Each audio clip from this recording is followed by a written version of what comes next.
Mas poucas pessoas sabem o que aconteceu com o iceberg depois que o navio o atingiu. Isso nos leva de volta à questão de por que ninguém avistou a montanha de gelo flutuante antes que fosse tarde demais. Vamos rastrear os eventos daquele dia fatídico. Por volta das 18 horas, o capitão Smith finalmente decide mudar o curso do Titanic. Ele recebeu avisos sobre a presença de icebergs durante todo o dia. O navio começa a seguir para o sul, mas a velocidade continua a mesma.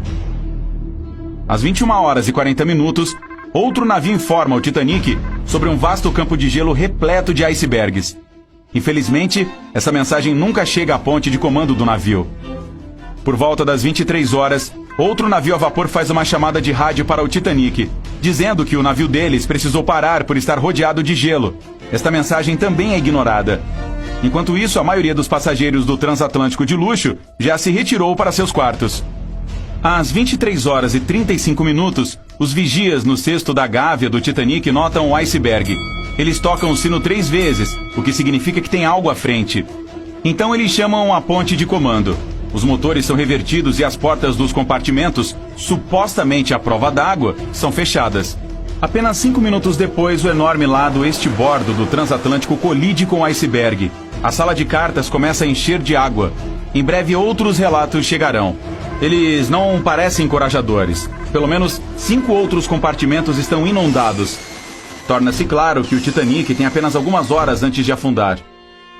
A noite estava excepcionalmente calma, sem luar, sem vento e sem ondas.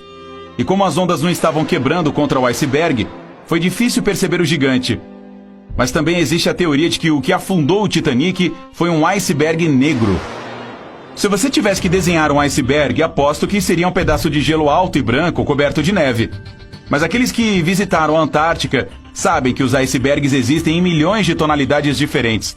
Eles podem ser multicoloridos, padronizados ou listrados como doces. Os icebergs também podem ser escuros. Existem 2 maneiras de formar um fragmento de gelo com uma cor incomum. Primeiro, o gelo pode ser extremamente puro, sem bolhas de ar ou rachaduras de qualquer espécie. Nesse caso, não há nada para espalhar a luz. O iceberg vai absorver tudo e parecer preto. Ou um vulcão em erupção pode cobrir uma geleira com cinzas vulcânicas. Então o gelo que se quebra desta geleira também será de cor escura. Os especialistas não sabem a verdadeira razão pela qual o iceberg do Titanic parecia tão escuro, ou se esse era realmente o caso.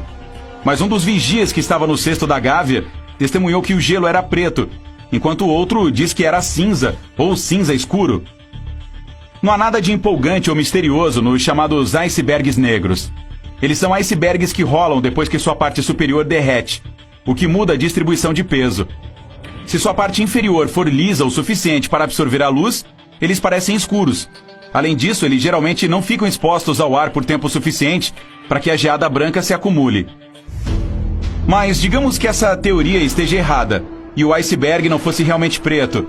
E ainda assim, a única razão pela qual você vê as coisas é porque a luz é refletida delas. Quanto menos luz houver, menor será a probabilidade de você notar algo. A superfície do oceano sempre refletirá a luz da lua e das estrelas, mas um iceberg de formato irregular, quase vertical, terá menor probabilidade de fazê-lo. É por isso que parecerá quase preto contra a superfície da água brilhante. À noite, os icebergs podem ser bastante difíceis de detectar sem a ajuda de um radar. De qualquer forma, o nosso iceberg não foi notado a tempo. O Titanic colidiu com ele e afundou. Fim da história? Aparentemente não. Em 15 de abril, o transatlântico alemão SS Prinz Adalbert estava navegando pelo Atlântico Norte. Ele estava viajando alguns quilômetros de distância do lugar onde o Titanic havia afundado várias horas antes.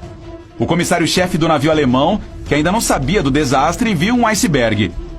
O que chamou sua atenção foi uma faixa bastante grande de tinta vermelha passando ao longo da base do iceberg. Surpreso, o homem tirou uma foto de sua descoberta. Ele achava que a tinta significava que um navio havia atingido o iceberg nas últimas 12 horas. A próxima pessoa que viu o infame pedaço de gelo e tirou sua foto foi o capitão do navio usado para instalar cabos de telecomunicações em alto mar. O navio foi enviado para ajudar na área onde o Titanic havia afundado. Mais tarde, o capitão afirmou que o iceberg que vira era o único naquela área. Além disso, a tinta era vermelha, portanto não foi difícil conectar os pontos.